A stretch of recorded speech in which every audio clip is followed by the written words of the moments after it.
ছেলের জন্য পাত্রী দেখে বাড়ি ফিরছিলেন আবুল বাশার ও তার স্ত্রী মোর্শেদা বেগম, কিন্তু সেই আনন্দ ভ্রমণই মুহূর্তে পরিণত হলো শোকযাত্রায়। আমার ভাই ওই ভাইয়ের ভাতিজার বউ দেখতে কোনখানে আসছিল 14 গ্রামে। এখন ভাই আর ভাইজি মারা গেছে। এক মর্মান্তিক সড়ক দুর্ঘটনায় মা বাবা সহ 3 জন প্রাণ হারান। এ সময় আহত হন আরও 5 জন, যার মধ্যে পাত্রও রয়েছে। দুপুরবেলায় আমার বোনের জামাই আমার বাগিনা 3 জনে ওই খেলনা আসছিল বউ দেখতে, যাওয়ার পথে ওই ট্রাকের সাথে মুখোমুখি সংঘর্ষ হয়েছে। এখন আমরা খবর পাই আসছি, আমার বোনের জামাই 2 জনে স্পট ডেড।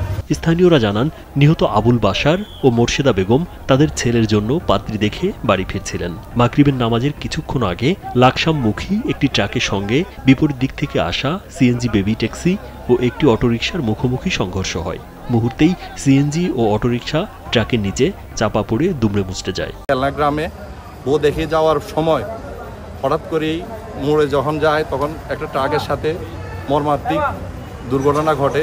তারপর আমরা ফেসবুকে দেখতে পেয়ে হাসপাতালে ছুটে আসার পরে আমরা শনাক্ত করতে পারি যে আমার চাচা শ্বশুর এবং চাচি দুজনই মারা যায়। পরে খবর পেয়ে স্থানীয়রা ও 14 গ্রাম ফায়ার সার্ভিসের কর্মীরা ঘটনাস্থলে পৌঁছে উদ্ধার অভিযান চালায়। এ সময় তারা 3 জনের মৃতদেহ উদ্ধার করে এবং আহতদের 14 গ্রাম উপজেলা স্বাস্থ্য কমপ্লেক্স ও কুমিল্লার বিভিন্ন হাসপাতালে পাঠায়।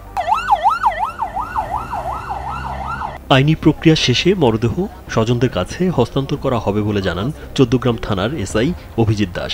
ঘটনাস্থল থেকে আমরা 3টা ডেড বডি, 2 জন পুরুষ এবং 1 জন মহিলা, 3টা ডেড বডি আমরা উদ্ধার করি এবং আহত অবস্থায় 5 জনকে উদ্ধার করে আমরা 14 গ্রাম উপজেলা স্বাস্থ্য কমপ্লেক্সে প্রেরণ করি।